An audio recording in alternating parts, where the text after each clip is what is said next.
অন্তর্বর্তী সরকার আসা মানেই হচ্ছে একটা নির্বাচন হবে, নির্বাচন ছাড়া এরা যাবে কোত্থেকে? অথচ এইটা নিয়েই মানুষের মনে সবচেয়ে বড় সংশয়। এই সংশয় থাকা মানেই তো হচ্ছে অন্তর্বর্তী সরকারের এটা এক ধরনের ব্যর্থতা। দ্বিতীয় হচ্ছে এটা রাজনীতিবিদদেরও ব্যর্থতা।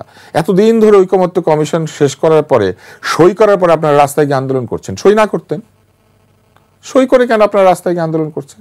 যাদের সঙ্গে এত বছর রাজনীতি করতে পেরেছেন, এদের একটা অংশকে আপনারা বাদ দিচ্ছেন কি বলে?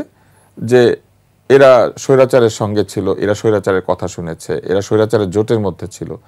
তো স্বৈরাচারের সঙ্গে একসময় জামাতে ইসলাম আন্দোলন করেছিল তত্ত্বাবধায়ক সরকারের দাবিতে।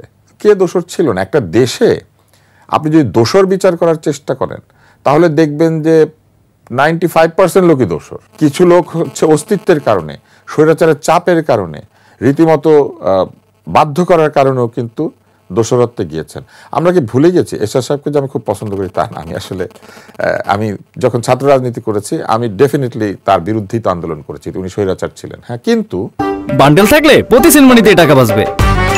বিকাশ সেনমানি বান্ডেল কিনে জিতুন প্রতি লেনদেনে। ওনাকে আমরা দেখি নাই যে ওনাকে জোরপূর্বক অসুস্থ করে সিএমএইচে আটকে রাখা হয়েছিল।